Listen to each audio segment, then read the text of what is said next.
What is up, everybody? Welcome to this week's episode of the Dense Pixels podcast. I'm your host, Brad, joined by my only co-host this week, Carrie. What's up? The other boys were busy doing life things. So yeah, everybody gets the honkies this week. That's right. It's the Honky Cast, which is probably now the unofficial name of me and Carrie combination. Look, it's another jam-packed show this week. The news is all bad. But the games are really good. The games are good, though. The games are really good, so we have that to look forward to. And another, rendition of the post office. You guys came through with a lot of fun questions, but we'll get to that all in a little bit. First, housekeeping. Don't forget, we have a Discord. That's where you ask the post office questions, as well as, chat with other listeners of the show and us. And we also have other channels in there too. Like if you're looking for a game, if you want to promote your personal stream, all that kind of stuff, there's channels for all these things. There's an F1 channel. There's a EPL soccer channel. There's a wrestling channel, all sorts of stuff in the Dense Pixels Discord. You can join that for free by going to densepixels.com/fans. If you would like to check out the show on YouTube in video format, just subscribe at youtube.com/densepixels, where we post the podcast every week, as well as any other video content that we make, which right now is just my occasional stream on Twitch that gets posted later as a VOD. A stream coming up or needing to post that I did last week for my initial play of Slay the Spire 2.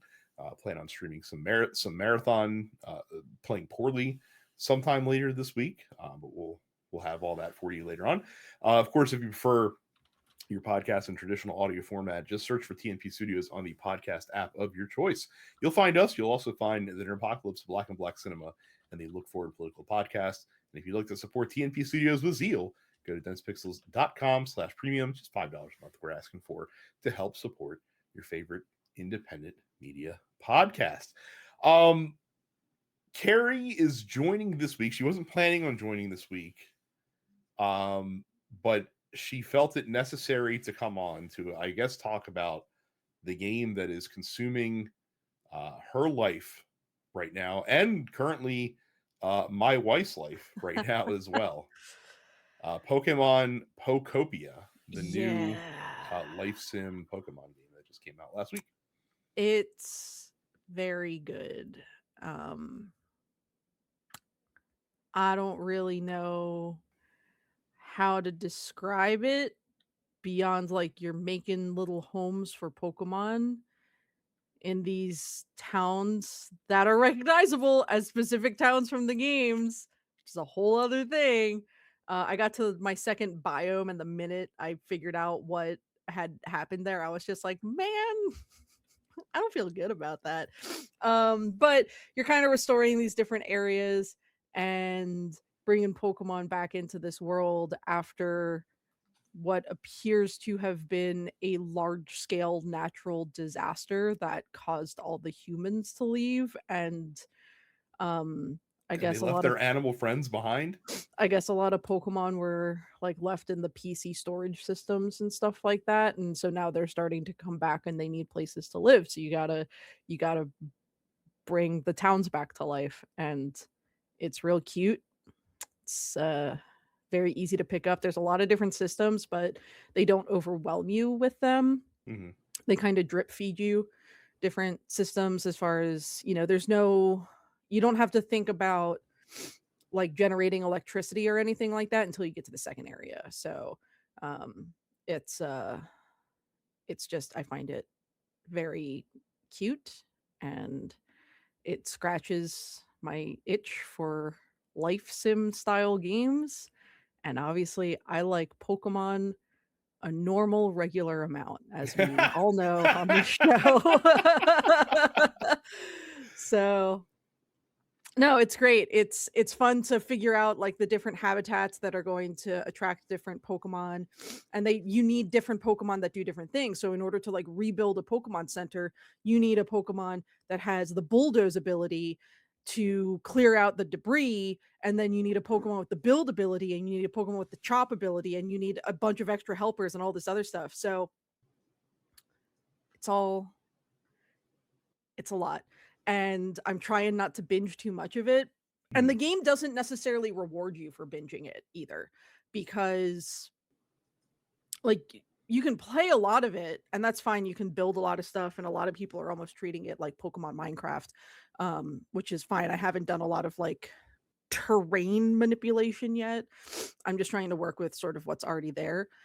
Um, but um yeah, for me it's kind of nice because if the game did constantly reward you for continuous play, I'd be so fucked right now, man. Like it's better to be like, okay, cool. So you set up a bunch of stuff and you set little chores for your Pokemon friends in these different areas, and then you just fucking let them work and you have to kind of come back later. Now some people are lunatics and are going and manually manipulating like the Switch's clock in order to like get things done faster. And that's fine if you want to live like that. I can't live like that. I can't do that. So, yeah, I'm glad for that, especially because Monster Hunter Stories 3 comes out this week and I'm going to want to play the fuck out of that too. So, I think Got those are pretty going good to be reviews kind of my today. two. Oh yeah, I haven't Yeah, seen any of the reviews. yeah, But I mean the lot of demo that I played I thought was great. So, I'm a not lot of eights and entirely nines. surprised. So I'm not surprised. I mean, yeah, 8s and 9s is better than I think the first 2 got reviewed. I think the first 2 were probably more like 7, 7.5. So yeah, if it's getting 9s, that's fucking stellar. And then the other game I've been playing a couple weeks ago when we were talking about Chrono Trigger on the podcast, I ordered a repro cart. hmm So I've been playing Chrono Trigger for the first time. I get it. I get it now. Everybody was right. I fucking get it now. It's real good. That's something where I've been playing it on the actual hardware. hmm But I've been playing it with my partner who's played the game a million times. So for him, it's fun to watch me play it for the first time. And then he's basically playing Pokopia in handheld mode next to me while I play Chrono Trigger. Um, and that's how we've been spending our evenings. I'm not super far in the game yet. I'm in I guess the future, hmm this terrible, awful future. So I gotta go. I was just told like you can take the jet bike, and I was like, that'll be fun for next time. It will be And fun for next time, and uh you'll laugh at the jet bike sequence, which is short but also kind of funny. So yeah, so yeah, it's good. That being said, I can also completely understand why I didn't like it the first couple times I tried playing it when I was a kid. I've got a sneeze lingering, and I'm sorry for when it comes through the mic. And I think part of it is as a kid, like I didn't understand the difference between like the active battle system and the hmm wait battle system. And I'm a turn-based kind of girly. Like, so once I switched it to wait and I understood what that meant as an adult, I wasn't as overwhelmed by the combat, I think, as yeah, I was when I was a kid. I'm playing it right now, and usually like 16-bit Square RPGs when you have the option, I usually just play it on active, just because I like my team's meters to keep charging while I'm picking options for the character whose turn it is. I turned it off in Chrono Trigger because Chrono Trigger, especially, and you'll see especially as you get through the game more, as you get like more of the like double and triple text that the different characters have, you definitely want a second to be able to To take a just think pause about and it. Yeah. yeah, and just kind of plot out what the next move is going to be. So like I was playing on active up until I got to the first main like big moment in the game. And people that Okay. have played the game probably know what I'm referring to, Okay. without being spoilery. And then that part of the game caused me to switch to wait, and I haven't switched it off since then. Yeah. So So, um my impressions of the characters so far are I understand why everybody likes Frog. mhm. Um Marl is a fucking dimwit, and I really like how Luca is apparently just such a genius to have figured out time travel on her own and built a device to open time travel gates in the span of about 18 minutes. Yeah, once it happens by accident, she's like, "I'll get to the bottom of this," and then Yeah, and she's then it's immediately able to immediately travel able to back in do time it. They to just the there's same time no period that you find yourself in as well. So Yeah, exactly, to exactly where you are. right. Love the just complete hand waving. It's just like whatever, she figured it out. No, it's good. I'm having fun, and I will look forward to slowly but surely continuing to play that over the next many evenings. And then somehow, I managed to find time to play all these fucking games in between all of the music stuff I have going on right now. So if you missed it, this past weekend, I, through Game Grooves, released an album that I co-produced and was the co-project lead on called Lightning Kick, which is the all-women led Street Fighter 2 album to coincide with the 35th anniversary of Street Fighter 2's initial release. And that's currently on Bandcamp. So if you go to gamegrooves.bandcamp.com, you can pick that up. It is $12 for the album, and because Bandcamp is really great, pretty much all of that music goes to the artists. So if you want to support women VGM musicians, that's a really good way to do it. It'll hit streaming in, at this point, like by the time this episode comes out, another week and a half. But we're doing Bandcamp exclusivity for the first 2 weeks because that's how our musicians are able to make their money. So if you want to pick it up, please pick it up. And then if you want to listen to it on Spotify or Apple Music or whatever when it hits streaming, just do that. And then today, my band Premium Vintage released the new EP. So it's 6 additional songs from Hades 1, and this kind of wraps up our Hades 1 material for right now. It's got it's half of the songs are Asphodel songs. Mhm. So we've got Through Asphodel, The Bloodless, and River of Flame, and then 3 other sort of, I would consider them deeper cuts. So House of Hades, From Olympus, and Hymn to Zagreus. And then if you get the CD of that, it turns into a full album. So there's 3 additional tracks. And yeah, Premium Vintage is this week doing a show. Jesus Christ, it's right there. This sneeze, man. I want to run into a brick wall. It drives me crazy. We're doing a show this week in San Francisco at an event called POW. It's a tie-in event to the Game Developers Conference. And we are doing that with Darren Korb, who's joining us for most of the set on guitar as well as on vocals. So in addition to doing like the Orpheus and Eurydice songs with us, he's also going to be shredding some guitar on us for King and the Bull and God of the Dead. And I don't know that he's done either of those songs live before, so I'm really excited to do that. He's an absolutely killer guitar player. And also I know his Taco Bell order now, so he's a homie. And in addition to Darren, we've got Ashley Barrett, who of course has been a longtime Supergiant vocalist on other titles like Transistor and I think Pyre. And she will be doing all of the Eurydice vocals, and then we'll also be doing because she's the vocals of one of the Siren sisters from Hades 2. So we've also got Erin Yvette, the voice of Scylla, as well as Judy Alice Lee, who is one of the other Siren sisters. And Judy Alice Lee is also the voice of Malinois. So we've got the whole damn fucking crew for this show on Thursday. If you're not in the San Francisco area, definitely plan on trying to catch the webcast. The DNA Lounge, which is the venue, they stream everything online, but we'll also be recording it. So we plan on getting that media out as well. So that's very exciting. It's going to be a long week. Look for the link in the Dense Pixels Discord for all that stuff when that happens. Like I said, still an incredibly cool thing that you are doing, and yeah, if you're in the Bay Area, definitely check that out if you love Hayes music. Also, I will promote Premium Vintage as well. They have a really cool Skillia and the Sirens band T-shirt in their shop that you guys should definitely check out. Basically, you guys mocked up like a tour shirt, yeah, which is very nifty. So definitely check that out as well. I know those are in limited quantity, so act quickly. Yeah, definitely. We bought those to have for the show this week. We have them up on our Bandcamp.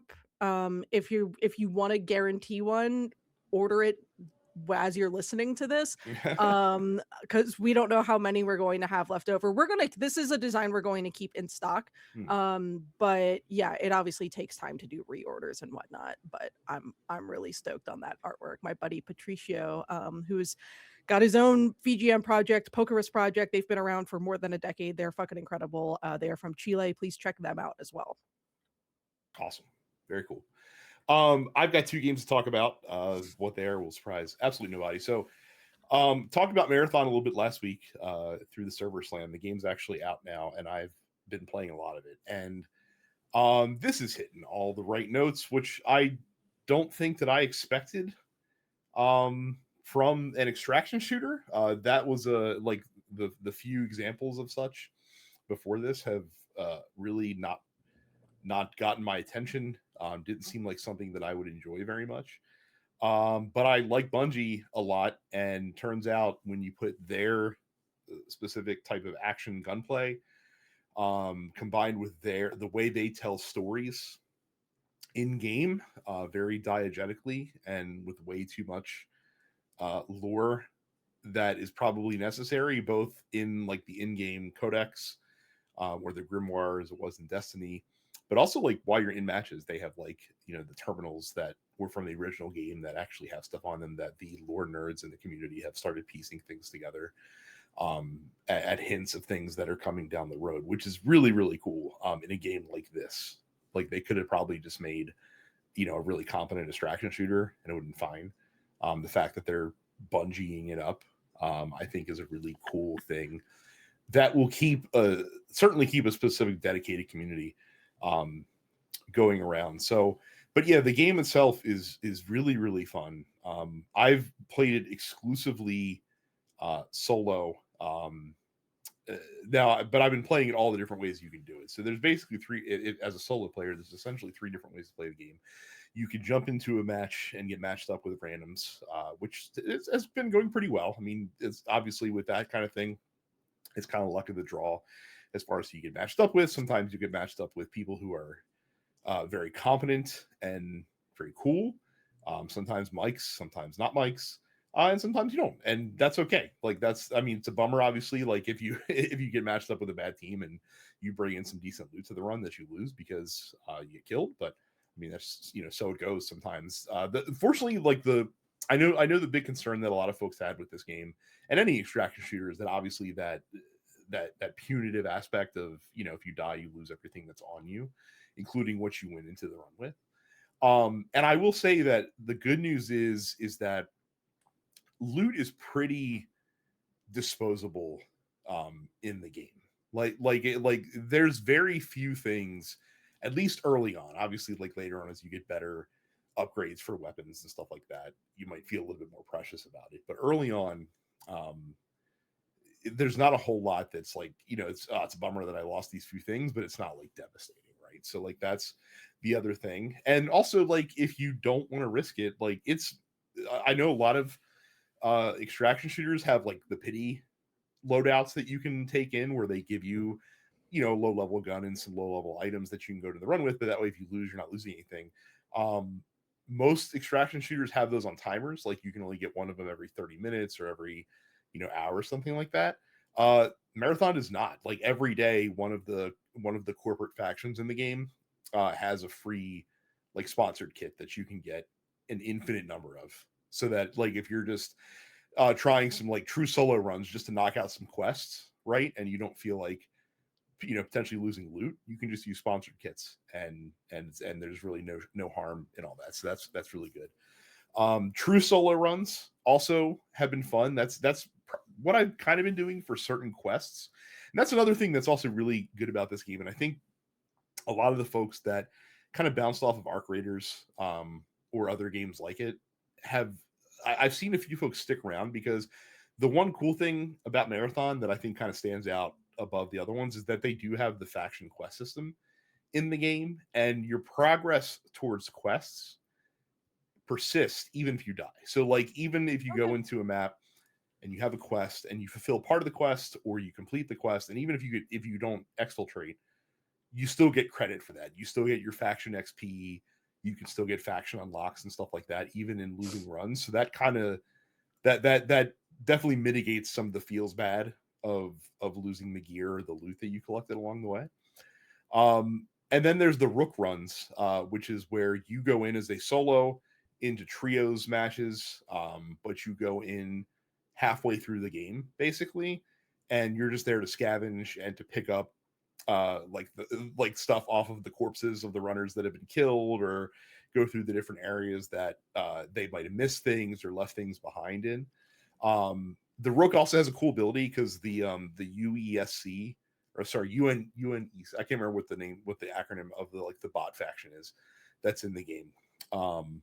But the Rook has an ability where they can like blend in with the bots. So like if you're like trying to just scavenge a quick area that's swarming with bots, and taking them on individually is not a really good idea. You'll die very quickly. You can just pop that, and you have 30 seconds to basically like grab as much as you can and then get away before that wears off as well. So and that's been fun too. That's like the Rook is what I've been doing to, if I need specific like lootable resources that you need to get some of the faction upgrades, that's a good way to go about that. But the highs in this game, like when you do something that's like awesome, or you get through like a really tense Mhm. situation, are some of the best highs that I've had in games. Okay. Just because of the amount of tension that exists when you're playing, just because you do have it where you can lose it all if something doesn't go correctly, or if you don't check a corner and you happen into the line of sight of another runner who gets the drop on you, things of that nature. That tension gets ratcheted up when you get lucky enough to find like a purple item which is like the higher rarity Yeah. stuff, because you really don't want to lose it. Or if you have like a weapon that's really cool. The customizability also really fun with the different shells, and then they have different items that you can use to enhance the different abilities. I talked about some of this stuff last week, and again, like it hasn't felt bad. And I've had a lot of really good natural moments. Again, like we talked about last week, this is marathon's like a shoot on sight game. There's not a lot of cooperation. I did have a solo run where I was in one of the buildings and heard another runner above me. I think he heard me too. And so he got on like the prox chat and was like, "Hey," he's like friendly. He's like, he's like, "We're cool." He's like, "Are you cool?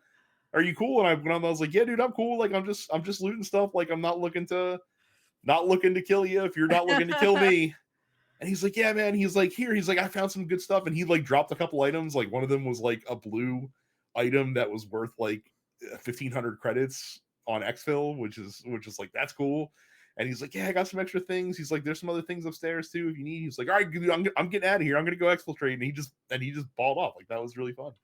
Um, Also got matched in with a group of two other guys who happened to just be really good. And we had a really lucrative run where we killed a lot of other teams, where we exfiltrated with a lot of great loot. Had such a good time that we ended up friending each other and squatting up again and going back in and having just as good a time. So, like I said, you get these natural moments of camaraderie here and there, and then you get the times where you know, like I was a Rook in a match yesterday, and I heard another team coming around the corner, and I was like, "Hey, Rook friendly, like don't shoot me," and they fucking blasted me.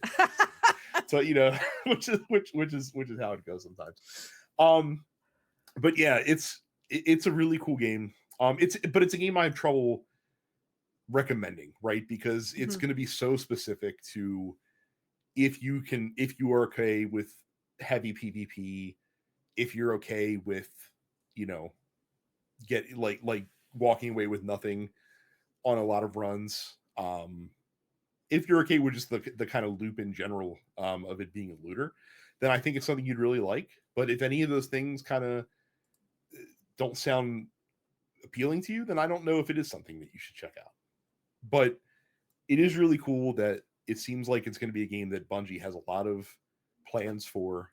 It's going to have a lot of lore, have a lot of secrets that it will unveil, and have a really long tail, which is cool, because that was what made Destiny what it was for such a long time, is kind of like, drawing out all these other, new areas and lore and factions and story beats and stuff like that were told in the game.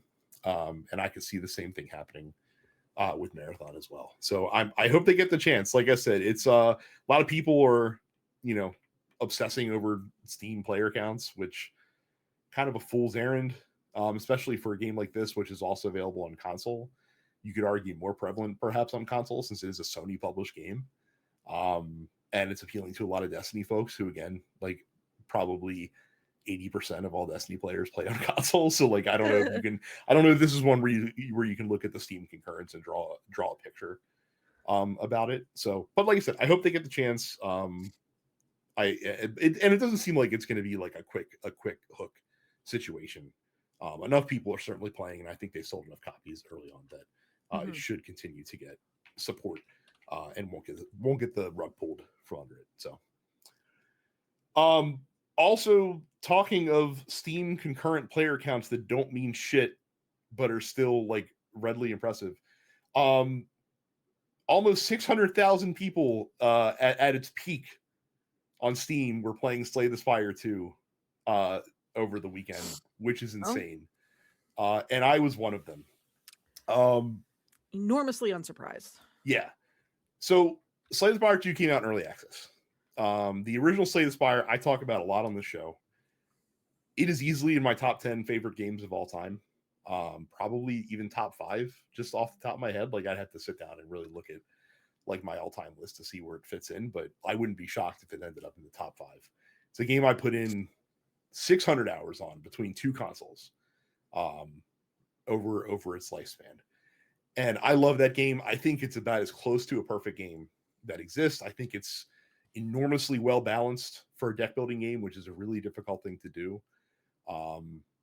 And even, like, hundreds of hours in, kept revealing, like, new things to me, which was neat. And so, like, the big question there with the sequel is, how do you improve on something that is already so good?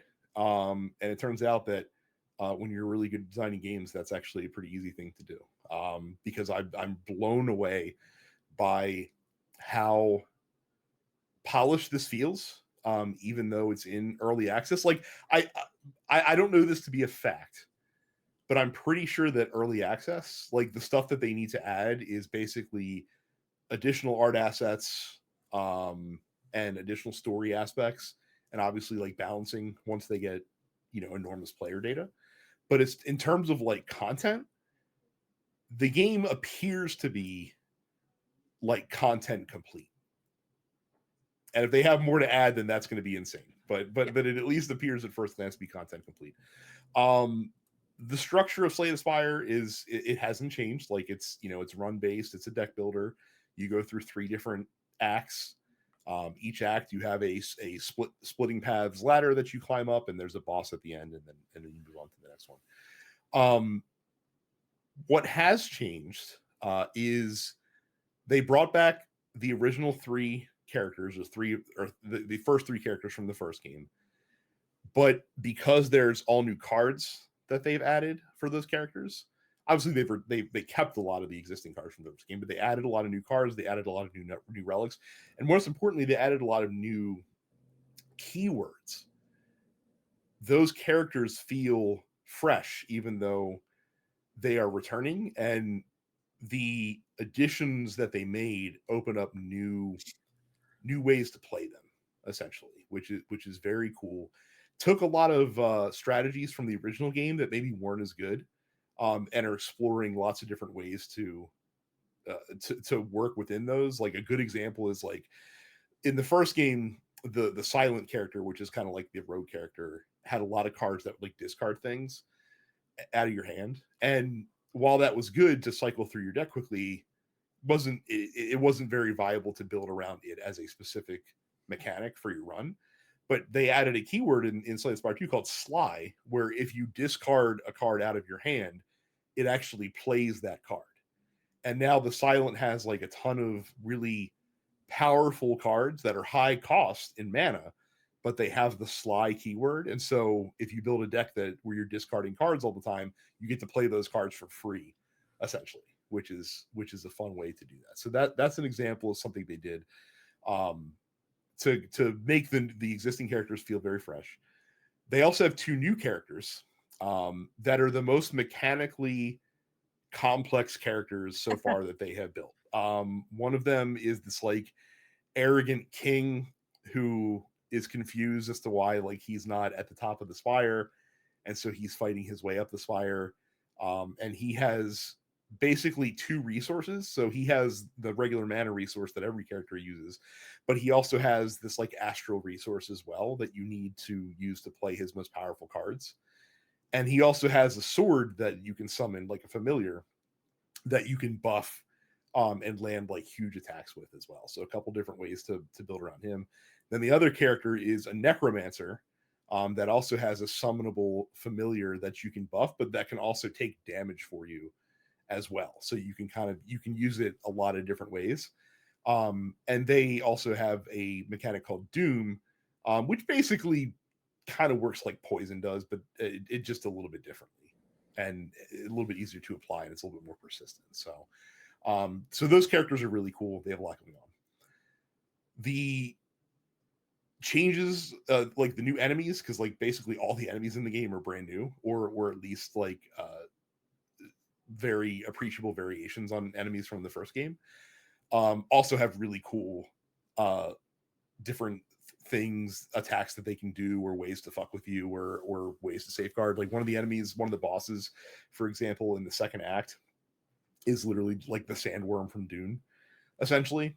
And he has a mechanic where every turn your character moves closer to him, and if you start a turn right next to him, he eats you and instantly kills you.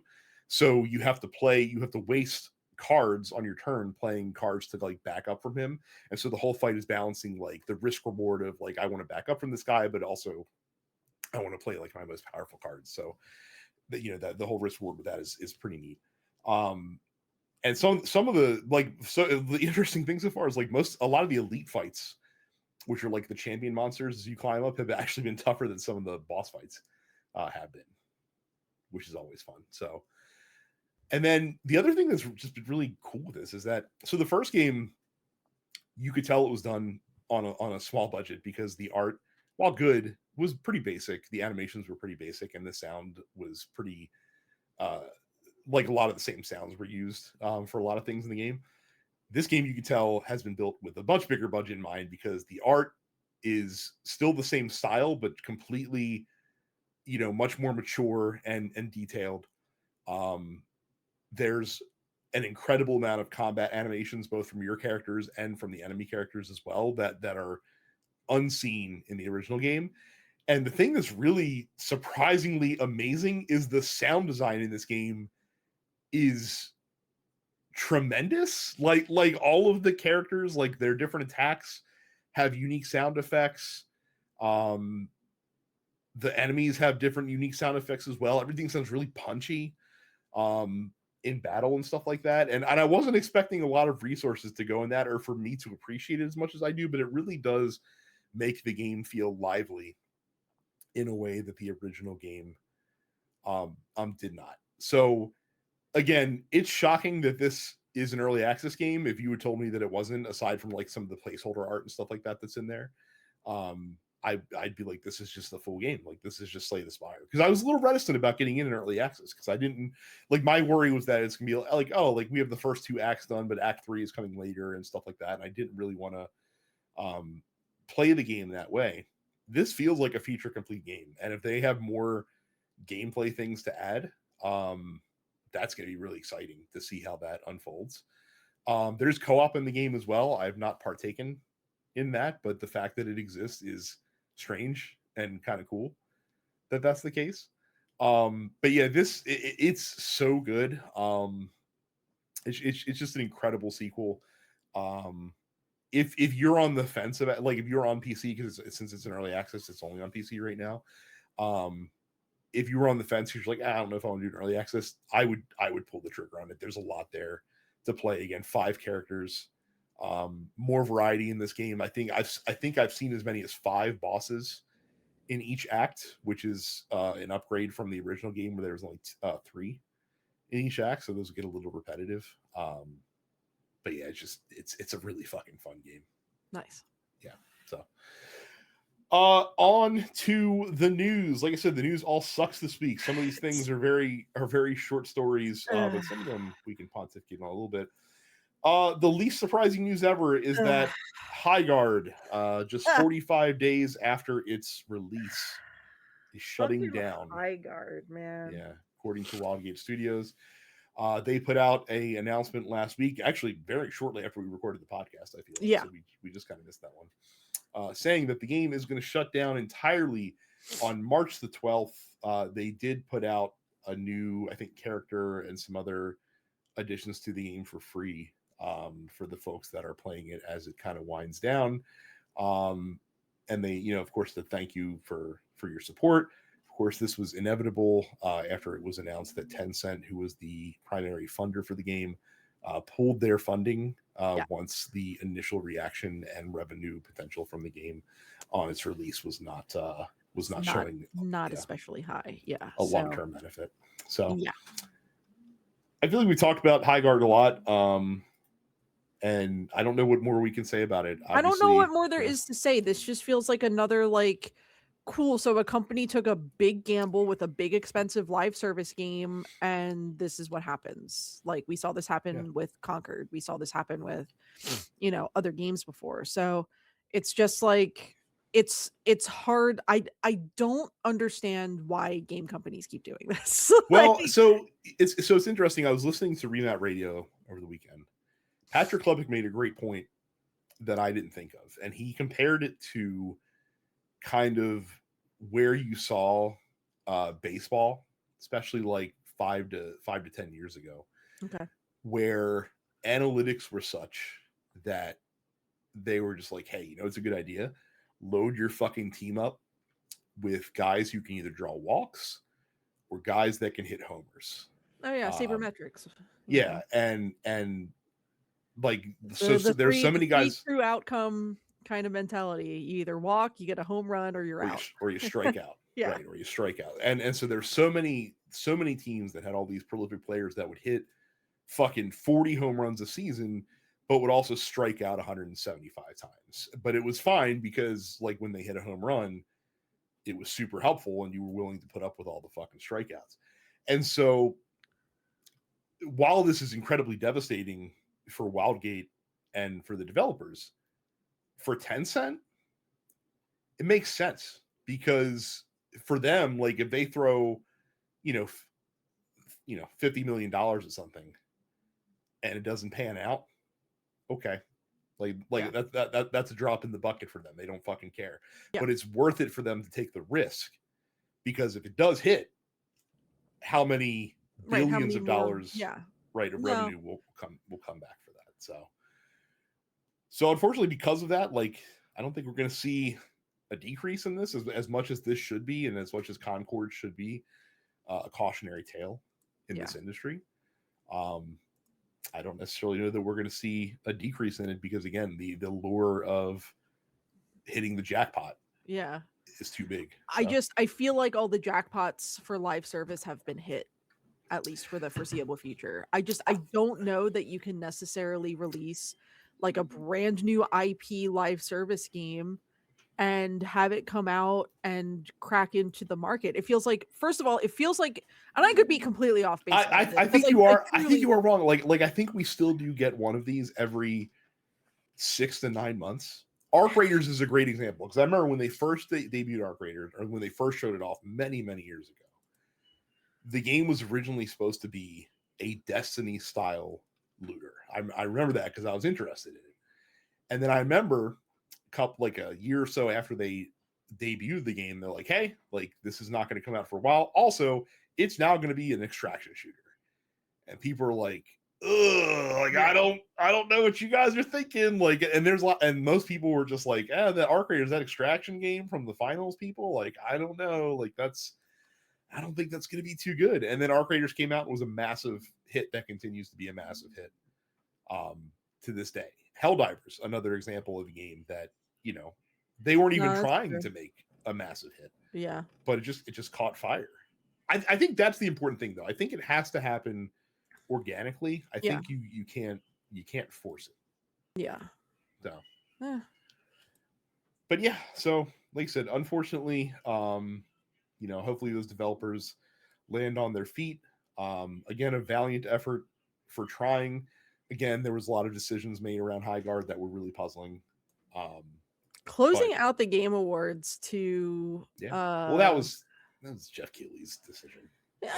yeah, but also again, it's the idea that like this was the one more thing, like look out how cool this is game, and now it's within the next 3 days it's gonna be done. Like that's wild to me.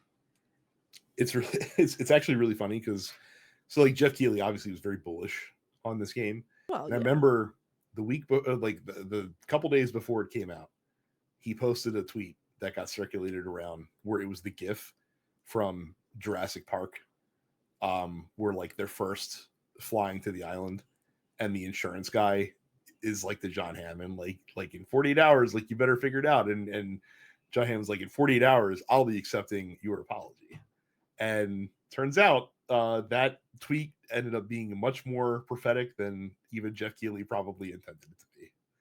So, considering what happens in Jurassic Park.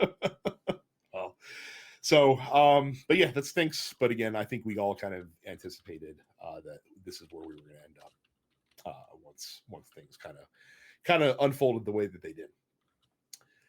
Very interesting story that I don't feel like the game industry is talking about as much as it probably should be, considering that I think that this could have a lot of far-reaching effects, not just in the mobile space, but also across the industry as a whole.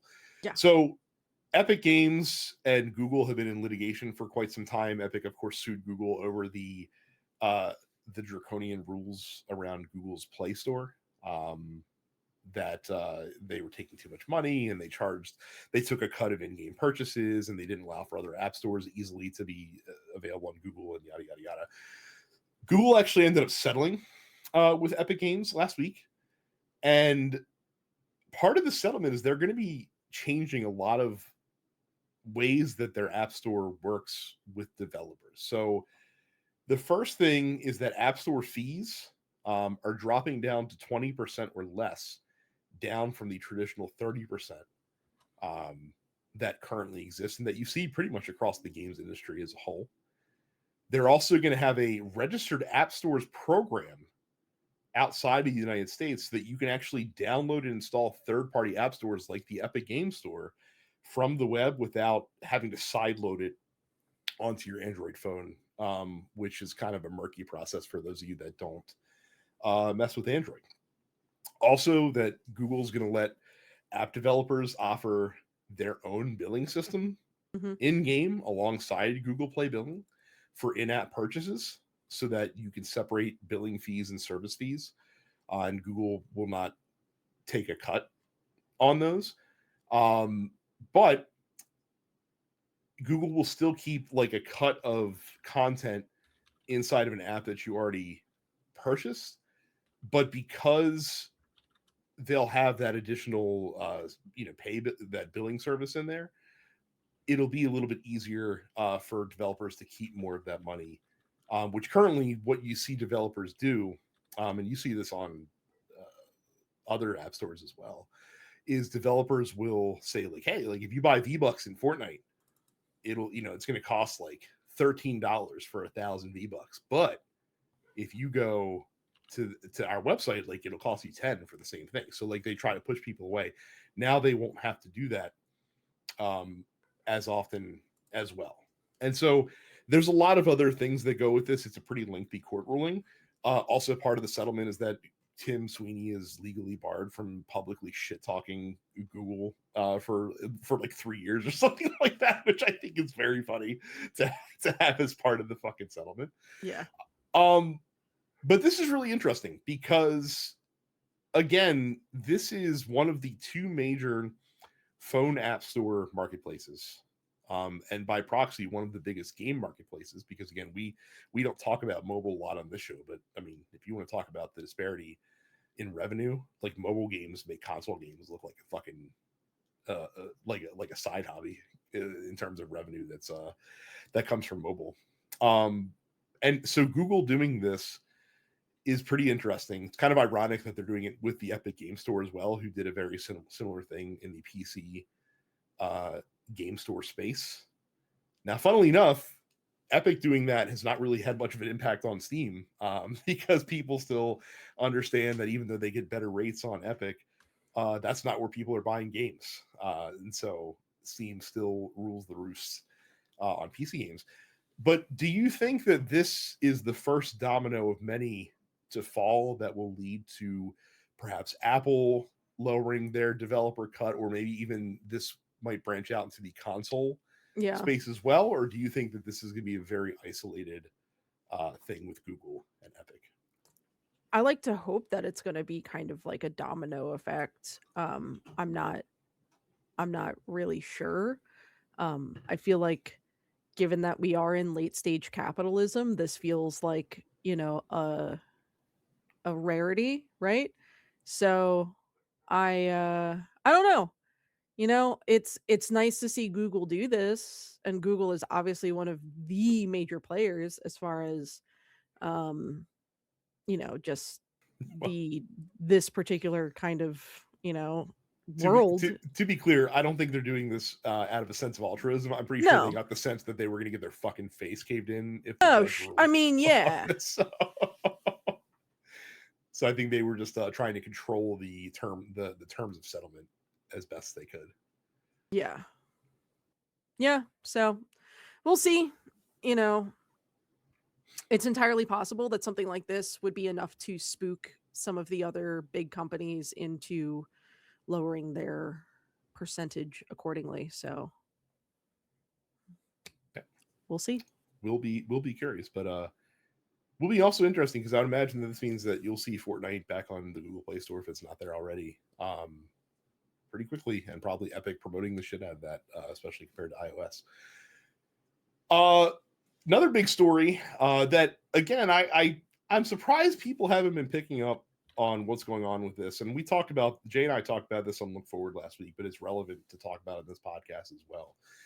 The Trump administration is debating whether or not they will allow Tencent, the Chinese mega publisher, to be able to keep its gaming company investments with companies that are based in the United States. And if you're not sure how much Tencent's tendrils extend into the lot. US, it's a lot. Epic, So Larian, Ubisoft, Krafton, and they also full out own Riot Games and Supercell as well. So League of Legends, they have a huge stake in Epic Games. They have a huge stake in Larian. So this is a pretty significant impact if it's something that goes through. So Trump administration is looking at this, and basically, if they decide to move forward, they could force Tencent to divest from U.S. companies on the grounds that they are a, quote, potential security risk due to the amount of data that companies collect on players that are in the U.S. If this sounds familiar, it's the exact line of reasoning that the Trump administration used, and actually this predated the Trump administration. This is actually this passed originally during the Biden administration. Yeah, the issue with TikTok. The TikTok ban, where they were just like, hey, like, this is a Chinese company, therefore it's owned by the Chinese government, because obviously, like, companies in China are much more closely connected to the government than you find in the US. And so they're like, hey, like, we can't have you running this app here because you're collecting data. That's bad for US citizens, stuff like that. And essentially what they forced TikTok to do was to create a separate company that essentially runs TikTok in the United States that ByteDance still has a share of, but it's owned and controlled by a conglomerate that includes Donald Trump's good buddies, the Ellisons of Paramount and now Warner Brothers Discovery fame, and Oracle, of course, which is how they actually made their money. That includes Donald Trump's son-in-law and his investment company, and a bunch of other Trump sycophant rich friends who now own a controlling stake in the US version of TikTok specifically. And we've seen potentially how they're moderating content that appears on TikTok in the US now as well, since they took that over. And to me, this is literally the same playbook where it's like, hey, we have all these companies, especially when you look at like League of Legends, when you look at Fortnite, when you look at stuff like that. Obviously, like Tencent is profiting crazy amounts of money, making a huge amount of money by having these stakes, and these companies are owning them outright as they do with Riot Games. Wouldn't it be cool if my rich friends could own a piece of that pie instead? And I literally believe that is all this is going to end up being, is them forcing Tencent to either significantly reduce or to outright sell the shares that they have in this company. They're going to force Tencent to let people come in and purchase significant shares of Riot Games and stuff like that. And it's all just to make Trump's friends that much richer because he has the US security apparatus that he can use to lean on this Chinese company to force them to let go of this stranglehold of of a cash box that they have with all these games. Yeah. So, yep. Not much to add, huh? No, I mean it is just TikTok all over again, right? It's like, here's another huge Chinese company, and they're going, it's just using the guise of they're collecting intelligence on us through the video games and by spying on our children. And really it's just, how do I make my friends more money? Yeah. And let me tell you something, like the data concerns, like, yeah, like, do I trust Chinese corporations with like the data that they get from I don't trust, like, here's no, the thing, I don't trust American corporations. Yeah, I don't trust with the US that companies either. Yeah, are arguably less, because I can at least directly see what they're doing with that data and how they're using it. So yeah, like that's kind of the thing. It's not who has the data, it's the fact that the data is being used by the most malevolent of people in the first place. That's the fucking problem. Yeah. And it doesn't matter whether that company is located in China, whether it's in the US, whether it's in South America, Europe, doesn't fucking make a difference. Doesn't matter. Yeah. So some more to come. Like I said, I've been shocked that the people that have been reporting on this haven't been drawing the obvious conclusion to this, but I look forward to hearing more from this over the next 6 to 10 months because I guarantee you that this is where that's going to end up, unless they can work out a deal with the Chinese government to keep Tencent somewhat isolated from these things. So we'll see. Carrie, tell me about Pikmon. Pikmon. Yeah. So this week in copyright infringement, if you thought Pal World was a Pokemon ripoff, this new first of all, this looks like some AI generated. It does, but also that's just a Charizard. That's just an Eevee. That's just a Lucario. Like, what the fuck? It is copy my homework, but make it look like you did it yourself kind of designs, but it's still clearly okay. So before we get into this, we've got some fucking the publisher, which is Network Go, previously published Hania World. Hania World. I don't know what the fuck that is. Oh, you haven't heard of Hania World? Are you kidding? Come on. Yeah. The Steam page for Pikmon lists the developer as Pocket Game. This is the only game the studio has on Steam. I'm being yelled at by a large orange cat currently. They're saying that there's going to be an early access experience for content creators, and then there's going to be an early access for the public in 2027. Now that's before That's assuming that Nintendo doesn't nuke them from orbit before then. Oh, Because I didn't even realize that the figure riding the not Charizard is basically just a fucking Link, it's essentially. Link. It all is copy my homework, but try and make it look like you did it. Shit. So you've clearly got character designs that are very visibly Charizard, Pikachu, Meganium, Lucario, fucking Xerneas.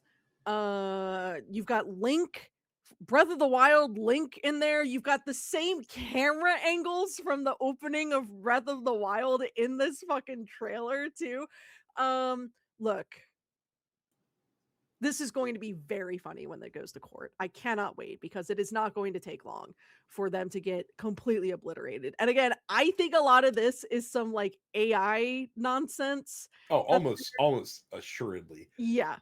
Um yeah, and then there's also some characters in this trailer that look like Roadhog from Overwatch, as well as like your classic Bubble Cow from Harvest Moon.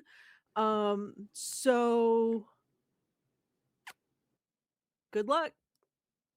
Good luck to these Yeah, guys. and look, Nintendo's in I mean, in an even more litigious mood than usual. They're suing the United States government right They're now. suing the Trump Yeah, administration over the tariffs, over right? to recover tariff money. So, um, look, to quote, I think it was Blade.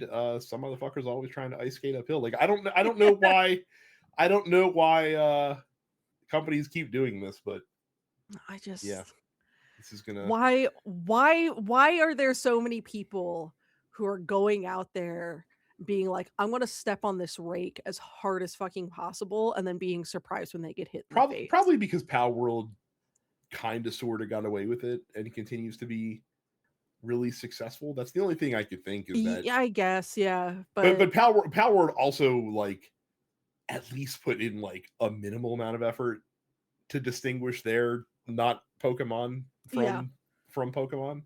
Um, so yeah, I would expect we'll see a story yeah. very shortly on how Oh, Nintendo is suing the shit out of this company. But we'll see. Again, like as you know, you can copy mechanics. Like if you want to make a Breath of the Wild knockoff, you can. Genshin Impact did it and mhm, is making all the money in the world, but they have their own art and shit like that. Like that's yeah, like you can't, that just stay away from the art. Like I don't understand why it's so difficult. But then again, I guess if you are using AI to make the game, which I have to presume I think they're that's doing the a lot of case. that. Um, that's all AI can do. It can only tell you, look what I did, mom. Like it's I saw this Pikachu and made kind of the same thing, but not really. Yeah. So there's that. Um, ill-timed news for Embark Studios, the makers of Arc Raiders, as it was discovered that there is a pretty serious privacy and security bug in the game that's linked to Discord. That if you have your Discord account linked to your Arc Raiders account, you may have exposed private Discord messages, friends data, and more, based on this exploit that was discovered by a fellow by the name of Timothy Meadows, who is a systems engineer and tech blogger. Um, as he published out a blog last week that claimed that Arc Raiders is storing private Discord messages, friend list preference data, and Discord bearer authentication tokens in log files. If you have Discord integration enabled while you play Arc Raiders, from Meadows' blog, quote, during gameplay of Arc Raiders, private Discord direct message conversations between two users were found being written in a plain text to a local game log file. Additionally, a full Discord bearer authentication token was found stored in the same log file. These findings represent serious privacy and security violations that affect all players using Discord integration within the game. So basically, yeah, he said the reason this happened is because of the Arc Raiders Discord SDK. Basically, when Discord integration is enabled, it uses the full authentication token to access the data, which is basically like an encrypted connection that allows Arc Raiders to see specific Discord data. And rather than filtering out for sensitive information, the SDK just logs everything that it receives onto the disk. So that means that basically anything you're doing on Discord while you're playing Arc Raiders, um, Arc Raider, it's being logged inside of this SDK. There's a hot fix that's in the works. I don't know if it's been released yet. That is being done to fix this. The Embark Studios also wrote that they told users to rest assured that your private and or personal data was not sent outside your machine, and Embark has not and will not review or keep such information. We will disable the Discord SDK logging and are conducting a deeper audit to ensure no further issues. If you have questions or concerns, please contact our support team. Boy, that's a big oopsie whoopsie fucky wucky on their part. Not great. Not great.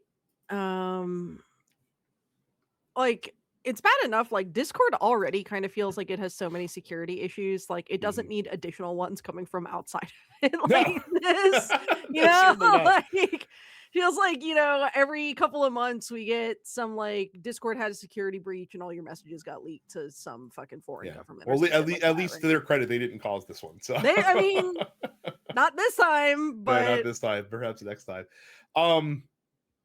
Boy, that's well, so if you're playing Arc Raiders, I would tell you that even if they're saying that they're going to fix this, I don't know that I would necessarily allow that connection to persist, because and also too, like, the other reason that I'm kind of,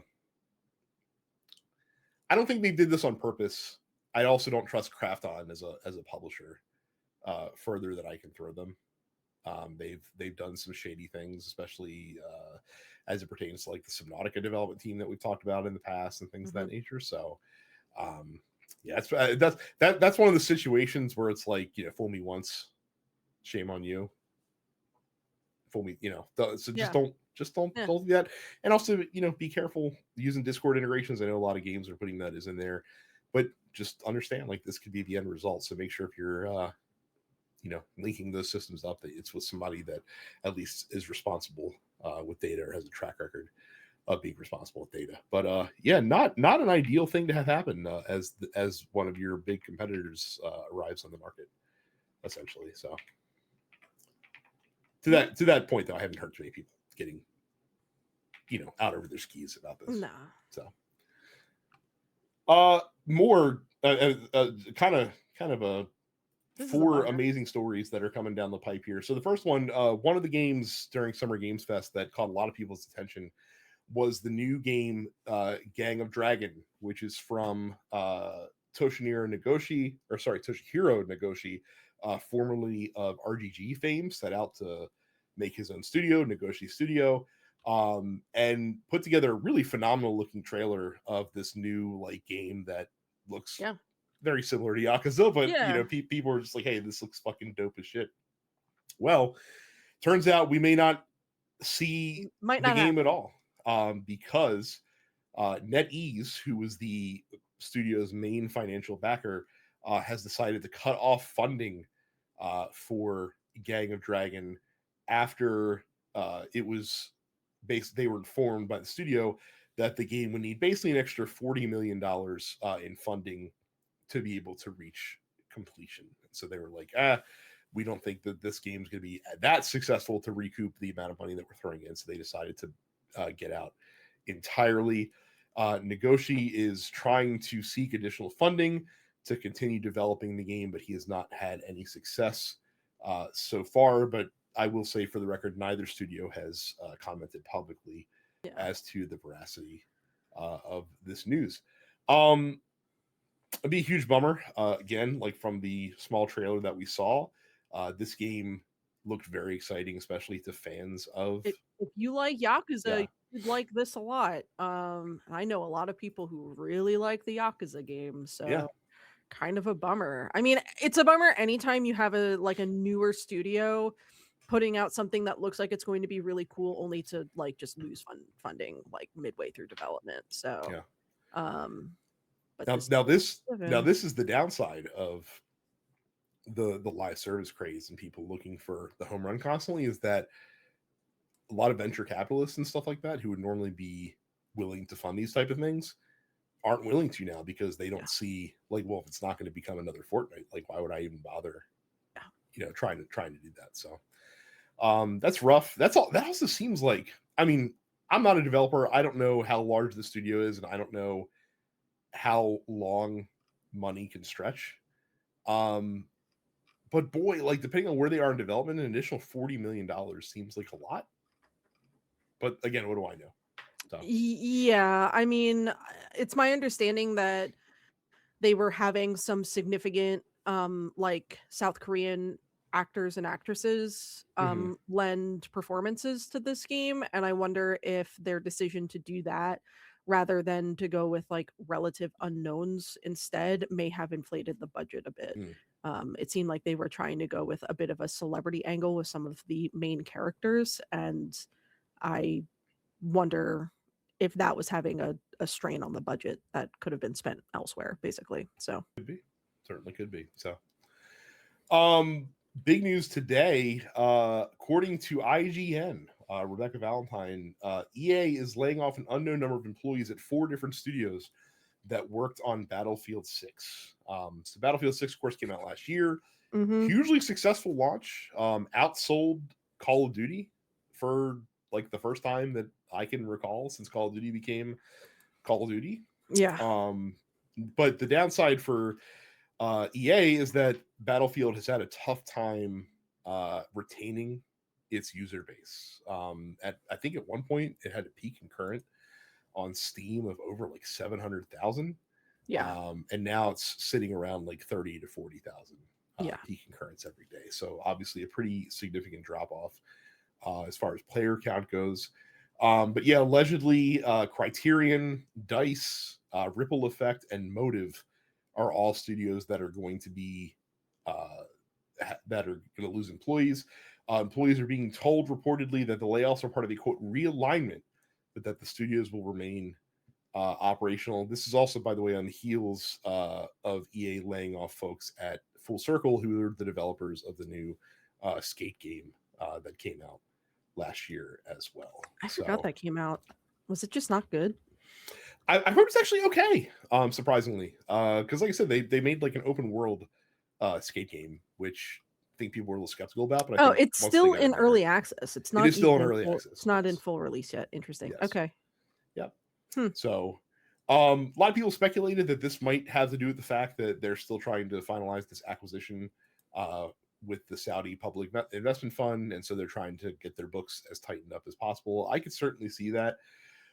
I gotta say, I don't love the Ouroboros that the live service industry is certainly becoming, because apparently you need to have a successful game in order to retain talent.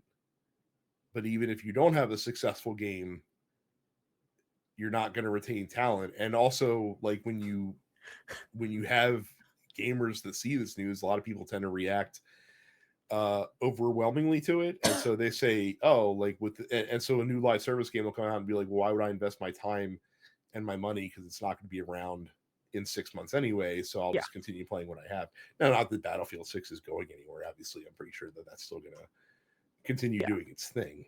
But yeah, this like if you're a developer, I fucking feel for you, because I'm sure a lot of developers, especially these larger publishers, are throwing their hands up in the air and are just like, well, what the fuck are we supposed to do? Like, we make a bad Yeah. game, we get fired. We make a great game, we get fired. Right. Either way, we get fired.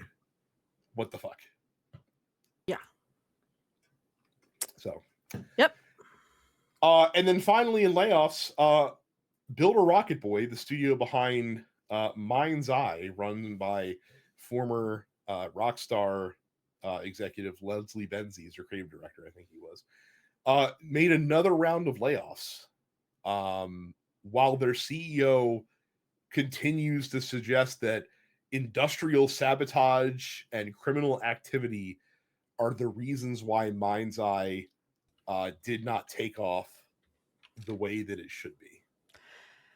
Yeah, I'm gonna go with the CEO is stupid,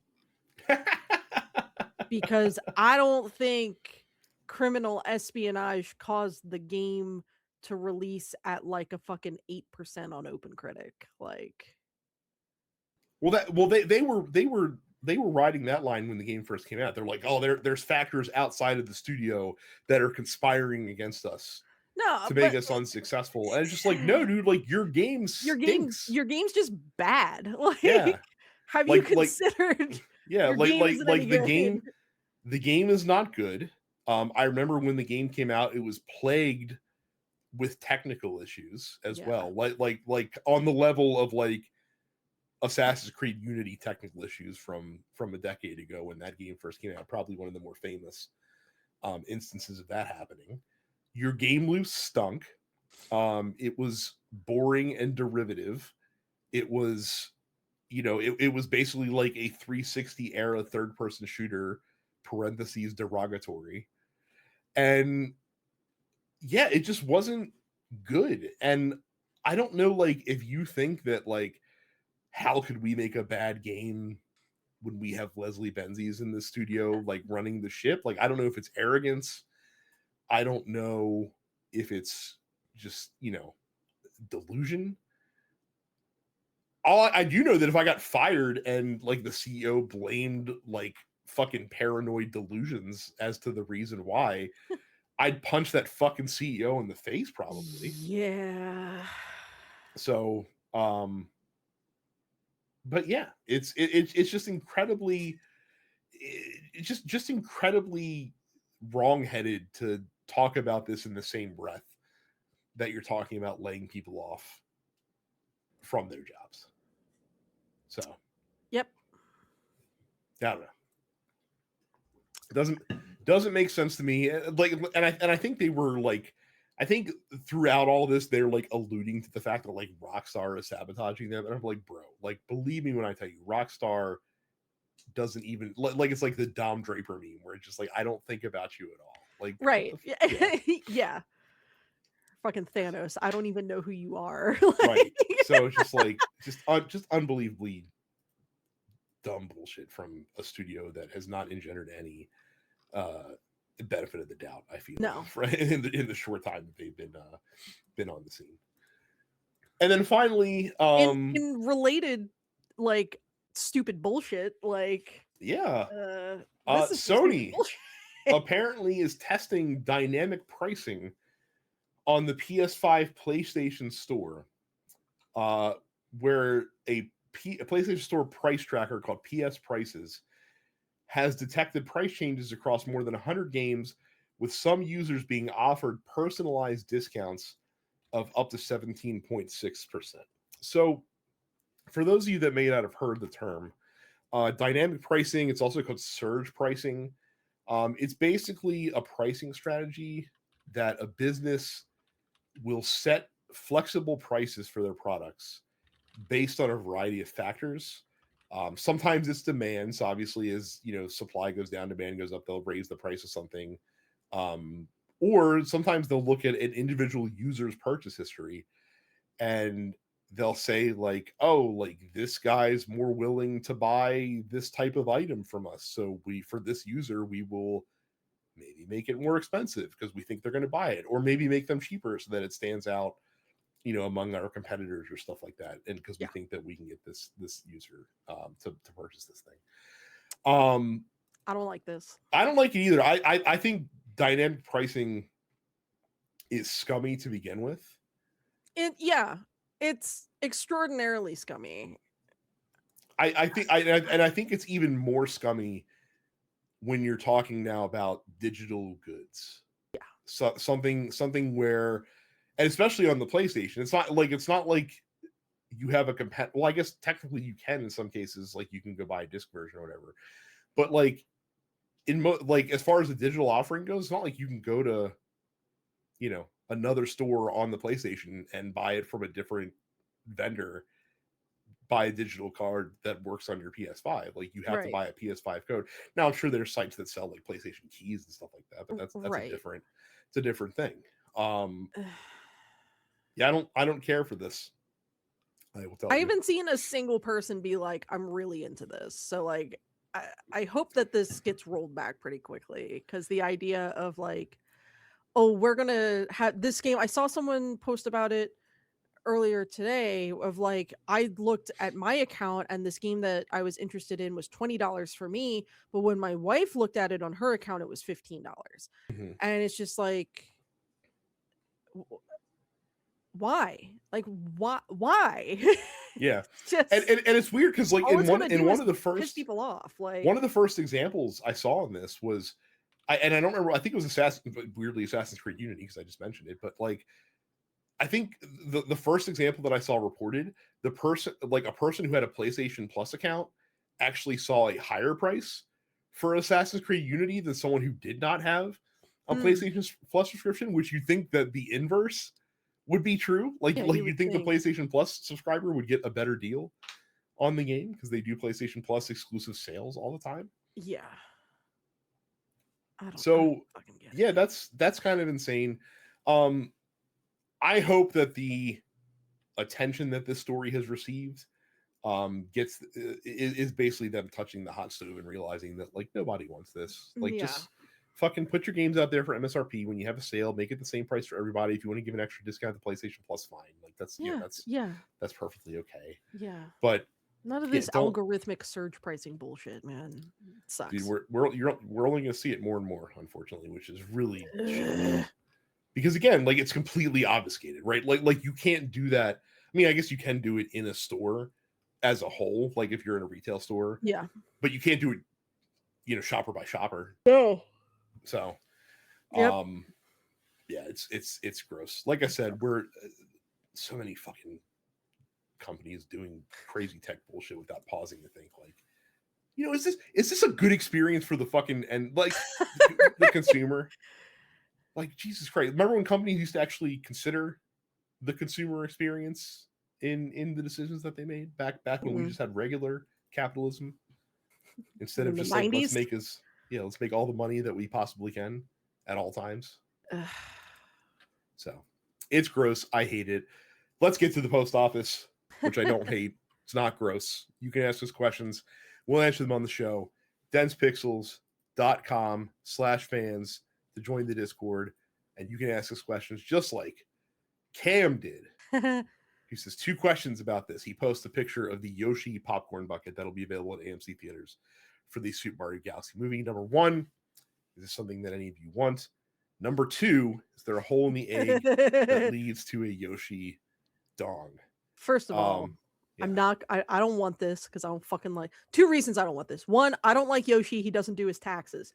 2, I am a Disney parks person and Mhm. I have purchased a novelty popcorn bucket before. Mine is shaped like it's not Powerline, Max Goof dressed as Powerline from Okay. a Goofy movie, right? Because I am a child of the 90s, therefore I really like a Goofy movie. But the thing about these popcorn buckets is that they're fucking impossible to actually eat popcorn out of, much less clean and get clean in a way to where you're not going to have mold or ants all over it. So, no, I'm not getting the Yoshi popcorn bucket because I don't want a chore. And I especially don't want a chore that's shaped like Yoshi. I mean, I kind of want it. I'm not gonna lie. But again, the cleaning part is the concern that I have with all these like Yeah. novelty food dispensers that are not traditionally shaped. Like there's a reason besides just the ubiquity of a bowl or a bucket that things are shaped that way. Like it's Yeah. also because it makes it easy to clean and stuff like that. Like having a popcorn bucket that has like moving parts is not Moving parts necessarily and yeah, angles and you're never gonna get all the fake butter out of that right. thing, Also, man. like the Yoshi itself, I'm sure is hollow, so it's not like Yeah. yeah. Also, as far as if there's a Yoshi dong inside the egg, I suppose there's only one way to find out. It's true. It's true. I'd be disappointed if there wasn't. Honestly, that's what I have to say.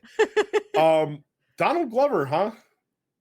Donald Glover as Yoshi is the funniest shit that could have possibly happened. I didn't watch. They had like a Nintendo movie direct today where they debuted the final trailer and they announced who was going to be voicing the other new characters that we didn't already know about, because they Mhm. already announced Brie Larson was voicing Rosalina, who I still think is a great pick, especially knowing that she's such a huge Mario fan.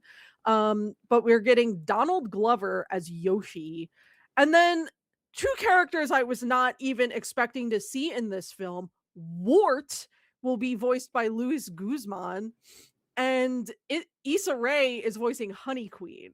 Like, first of all, the fact that it is the year of our Lord 2K26 and we're getting motherfucking Wart That's in really a cool. big budget Mario game, That I'm really fucking all rocks, about it. As actually. a fan of the handheld Yeah. Mario games, I'm such a fan of the idea.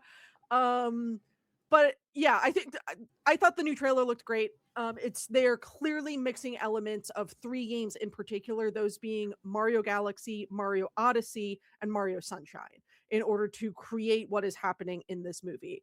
So I'm super about them kind of more directly adapting specific games. It's almost like they're doing what they did with the Sonic films, where the first Sonic film was not a direct adaptation of any of the games, but rather sort of an adaptation of the character and creating the larger universe in which that character is to exist.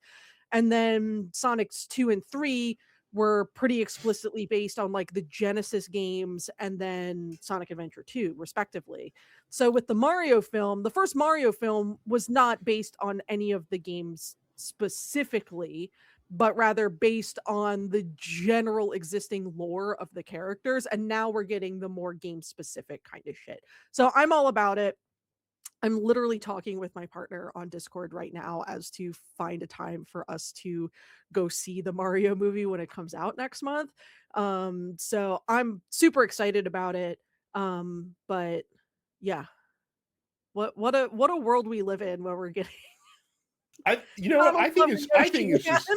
I think it's just cool that Wart and the other characters from Super Mario Brothers 2 US have not been swept under the rug, Yeah, to relegated to the dustbin of history, as Nintendo, as I would assume they might have, yeah, given the weird, story around Super Mario Brothers right. 2. So But of course, like Illumination is not a Japanese studio. At least I don't think it is. I don't. I'm pretty sure it's not. If anything, I think they'd be European just because of the whole. No, they're headquartered in Santa Monica. All Okay. right. Okay. Yeah. So yeah, The cool. The Europe of California, as I've heard it called before.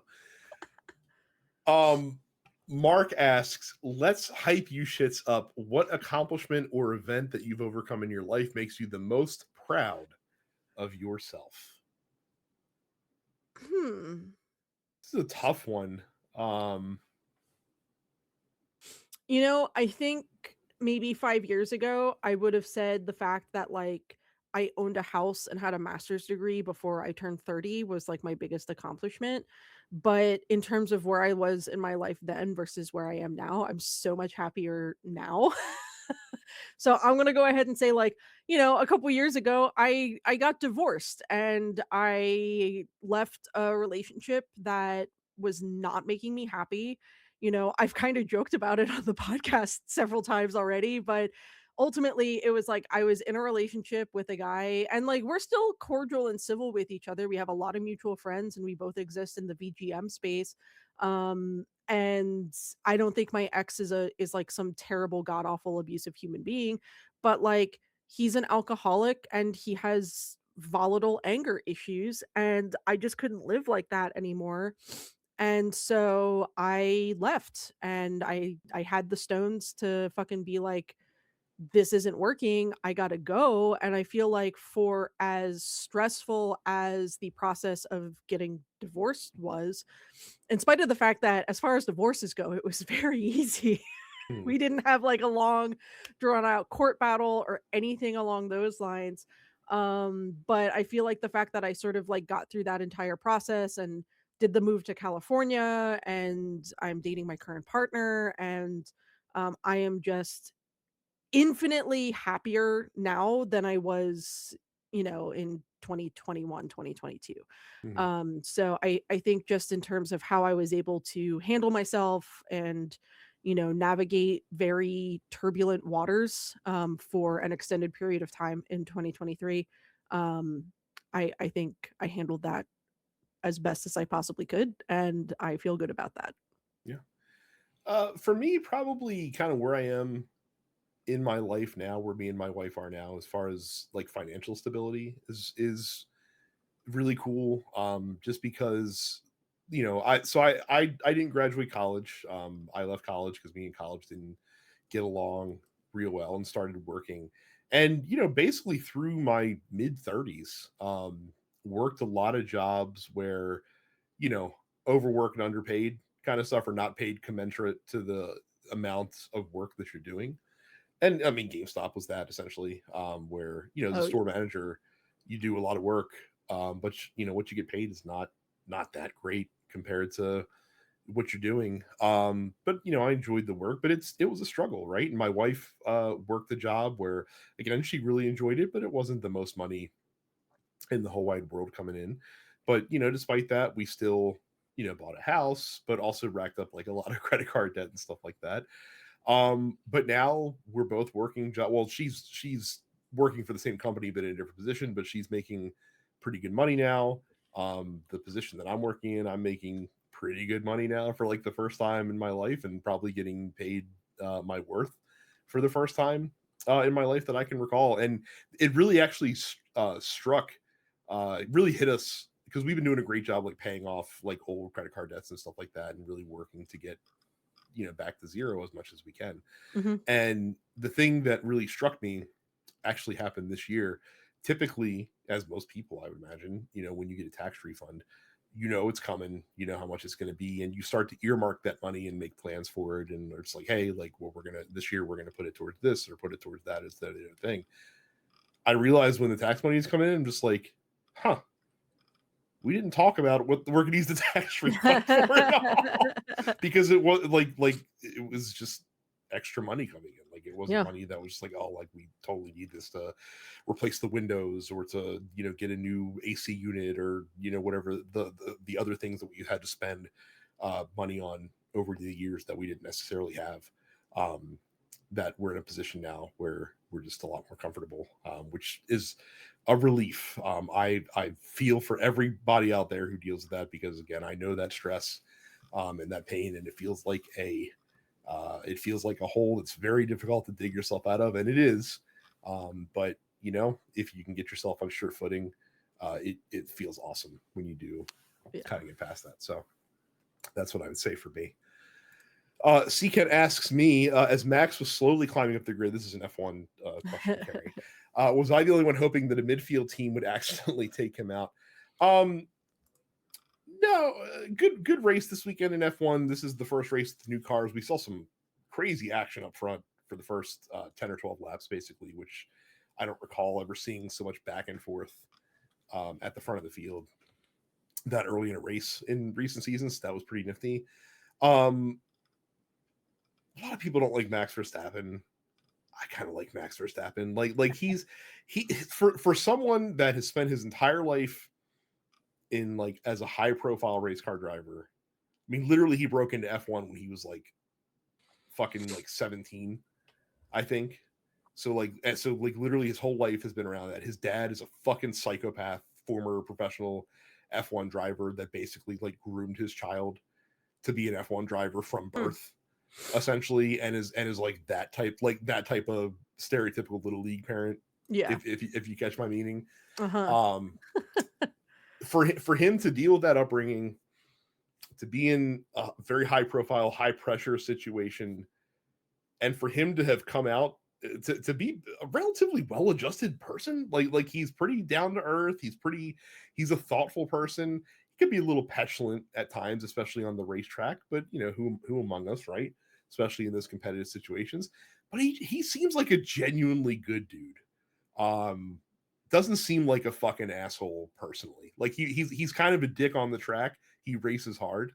Maybe a little outside the lines, a little bit, but I don't know. I like him. Maybe it's the Dutchness that we share that allows me to enjoy the sensibilities a little bit, because Dutch people also have a tendency to be very blunt. which he certainly is. So, but I like Max. It was cool to see him work. I think he finished 6th in the race after starting like 20th, I think, because he crashed out in qualifying. So that was pretty cool. And Seekent also asked, do you guys have a favorite one-hit wonder in gaming? Yeah, Kings of Amalur Reckoning is the one we talk about all the time. Skies of Arcadia. That studio never did anything else, huh? I mean, that was Camelot. I guess it's not Camelot. I don't know how we're describing or defining one hit wonders. I would say I would define it as a developer who had one like hugely successful game or game that you thought was fantastic, but the rest of their catalog is kind of trash. Yeah, so that was done by Overworks, which was a development division of Sega, and they had worked on a handful of things. But I think for me, like a one-hit wonder in my brain is kind of like, and Kingdoms of Amalur would fall into this as well, a game that did not have like a sequel, did not spur a franchise or anything like that. And so for me, if I'm going with that definition of a one-hit wonder, that's Skies of Arcadia. I think your definition is probably more in the spirit of how the question's being asked, if I'm being honest with you. So, but fortunately, my answer works for both. Works for both interpretations. Yeah. of that. So. Another one for me, I think, would be Radiant Historia, which is a game that Atlas managed to bungle its release twice. So I don't know how you do it, but they managed to do it.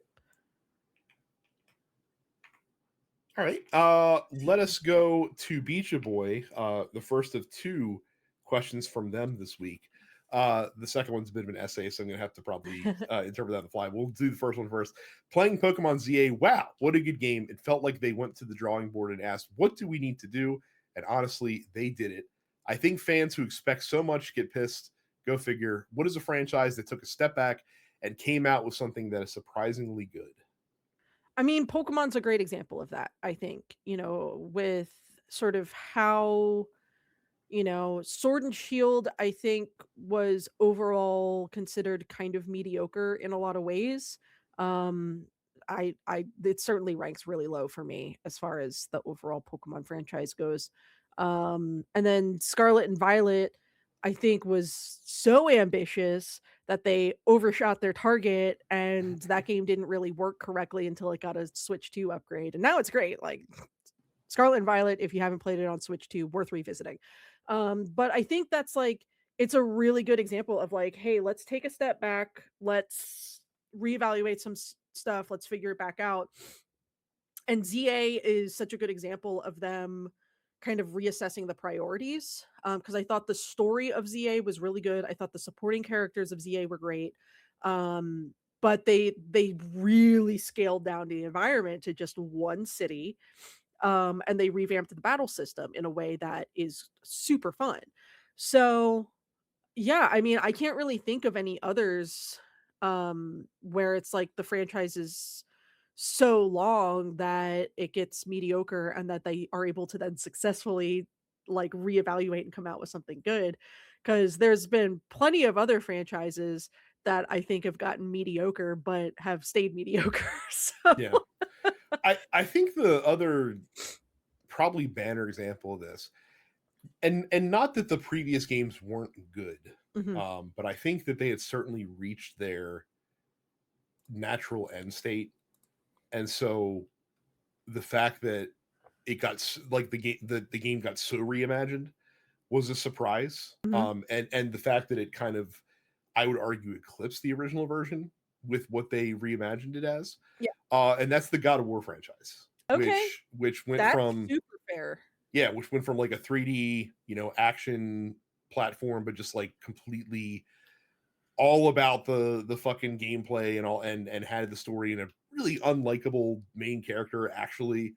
Kratos in the original trilogy sucks. Yeah, he's just an angry, loud man who is the author of all of his own destruction, essentially, with all the dumb things that he does. But then to take a step back from that and make a much more slower paced third person action game with a really like emotional, grounded story Mhm. that it kind of examines fatherhood, loss in a lot of ways, like rising up against uh, corruption in a lot of ways, um, and just completely reinvented that franchise. And again, I think most people will tell you, and even though I am not a fan of the new God of War games, like they just don't jive as well with me. Yeah. I can objectively say that they are better games than the Yeah. ones that came before, for sure. Yup. So, Mark asks, still watching Drive to Survive, and is there anyone more unlikable than Zach Brown? Zach Brown is the owner of the McLaren racing team. A lot of people say they don't like Zach Brown. Again, this is one of these areas where I'm just like, I don't understand why people don't like him. Mhm. I think with him, it's because he's a very gregarious personality, and I think that it strikes some people as arrogant. The way that he comes off. I don't think that he actually is. I think that he's genuinely a good natured dude. But sometimes he can just be a little too much, Mm. and I think that's probably worsened with the fact that the team has found success in the last 2 seasons in F1, being the two-time defending constructors champions, and so that gives him more room to express that gregarious personality. And I think it rubs a lot of people the wrong way. A friend of mine also said I look like him, which I don't really see, but sure, if you say so.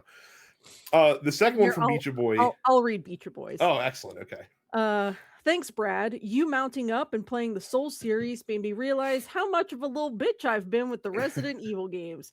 After a couple cups of scotch and some gardening, yeah, we know what you mean Mm-hmm, by that, I mm-hmm. played through two. Now, while playing, I realized what had me terrified. It's because I'm black. My black sense, like a spidey sense, screams that as a black man, I'd never be in these situations. These games are analogs for other people to see the ultimate white guy play through, which now irritates me because nah, I ain't doing all this shit. So, what game, if race swapped, would end a lot sooner if the main character was black? I'd imagine if Leon, already a black name, was a black man, the franchise wouldn't make it past two because he isn't even taking the police job. And yeah, Marvin was in the game, but if he didn't give Leon the tools and motivation he needed, he'd have died. I don't know if we're the right people to answer this question. Yeah! I feel like if my characters were on the show. I don't know, man. Yeah. I'm very white. So yeah. I don't know. I don't think either of us are qualified to answer that No, question, but we appreciate I'll it. give you a very generic answer. Any game that takes place in an incredibly cold environment would probably not have a black main character. Yeah. They would nope the fuck out of that, basically. Yeah, So absolutely. so yeah, we'll let Terrence and Michael weigh in on that specific situation. Um, let's see. T Wash asks, "What media do you like, but you know most people definitely don't?" For me, it's David Ayer's Suicide Squad, because compared to Batman vs Superman, it had so much more personality to it. Hmm. I don't know. Like I'm trying to think of a movie or even like a game or something that where it's like I really like this. Or I mean, I guess if we're going with mass media at large, like I really like Cats as a musical, and I feel like I very genuinely like Cats, and to be fair, I feel like public sentiment towards Cats is to make fun of it, especially after how bad the 2019 movie was. Mhm. Um, but I feel like Cats has a lot of value as far as like musical theater is concerned. Um, I could do a whole hour just talking about how much I like Cats. So I'm just gonna go with Cats because I feel like anyone listening to this podcast is gonna be like, yeah, I don't like Cats. I like Cats a lot. So this is tough for me, right? Because like the examples that pop to mind are things that a lot of people are very vocal about disliking. but yet they're incredibly successful. So it's like, how many people How many actually people dislike really dislike this? it? Right, Yeah. right. Like considering how successful it is. Like Destiny was that thing for a long time. Like the people that don't like Destiny are very happy to tell you that they don't like Destiny. But also Destiny is like one of the most successful games of the last console generation. So like Yeah. how much do people not like it really? You get that with a lot of the Blizzard output today, especially the Diablo franchise, especially old school Diablo fans who are just like like they'll constantly shit on it all the time, and I'm just like, D4 is actually pretty fucking fun, actually. like I really like playing Diablo 4 Yeah. quite a bit. So like those are the ones that come to mind for me. And again, maybe it's just like the spaces that I've been in. Like because you follow, like I follow like Riker, for example, on YouTube, who's a big ARPG like content creator.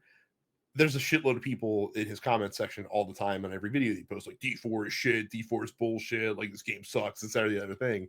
And it's just like, okay, bro, then just go play Play Path of something else. Exile or Like, whatever you're enjoying. Like that's cool. Like no hate. Um Basically just like stop yucking other people's yum. And by the way, that phrase also gets thrown around and overused, I think, too much sometimes. Like there are definitely times where it is okay to yuck somebody else's yum, but just in general, like if it's something that you just don't like, and the actual yeah. thing itself is not like overly problematic for reason X, Y, or Z, then Yeah. just let people like the things they like, man. Like I understand that you want to put out there on the internet that like, hey, like I do not like this, and it's like, cool, bro. Like Cool. it's a Yeah. cool story.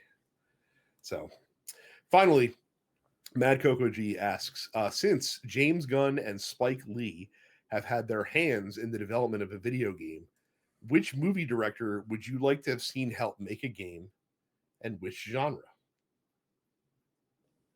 I don't know. I'm trying to think which directors I know well enough to be able to really have an opinion on Um, this. I guess what I would say is I think it would be cool if Mike Flanagan got to do like a Silent Hill. Yeah.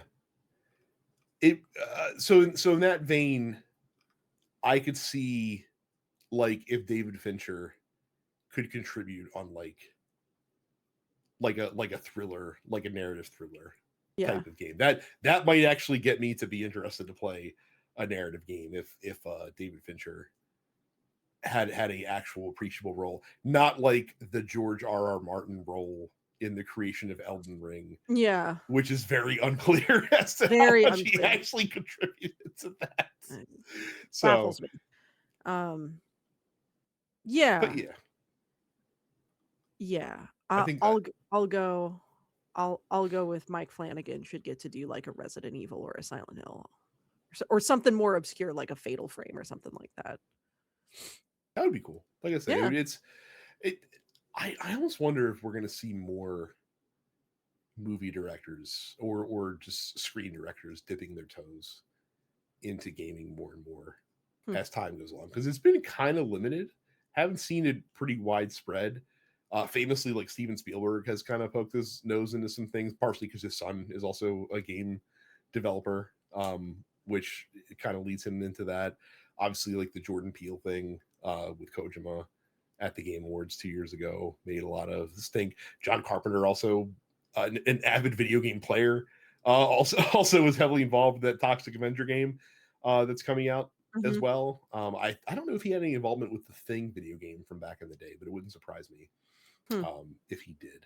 Yeah, apparently John Carpenter's like a big Destiny player, which is something that I would not have expected to know ever. But his 80-year-old ass is fucking doing strikes and playing Destiny, which I think is just a bizarre fact. So Mhm. cool. All right. Well, that is going to do it for the show this week. Thank you guys for submitting your questions. Again, you can join the Discord and submit us questions that we will answer on the show every week. Again, if you are in the Bay Area, Carrie, hit him with the location It's at again. the DNA Lounge. So if you go to DNA lounge.com. There's 2 nights of video game music. I'm playing Thursday. There's what they're calling the bonus round, which will be a smaller show at the upstairs stage on Friday. So this Thursday, Premium Vintage with Darren Korb, Ashley Barrett, Judy Alice Lee, and Aaron Yvette. But also on the bill, you have some very great other bands, including the Mini Bosses, Ivy and Sarashu, Lacey Johnson, Zaku, and more. So if you're in the area, come check it out. Pretty cool. And if you're not, I'll post it online once I have video. And like I mentioned, I do expect to be streaming some Marathon at some point this week. I'm sure I'll also be back streaming Slay the Spire as well. If you want to watch it live on Twitch, my username there is Scathing Hotspur. You can follow me there. And if you don't want to catch it live, like I said, I will post the VODs on the Dense Pixels YouTube as well. It'll show up in the subscriptions feed, and you can check that out too. So that is going to do it for us. Thank you so much for watching and listening, and we will see you all the next time. See ya. You're watching the Dense Pixels YouTube channel. Click the subscribe button while you're here and make sure you check out our weekly podcast where we discuss the latest gaming news and our impressions on what games we've been playing.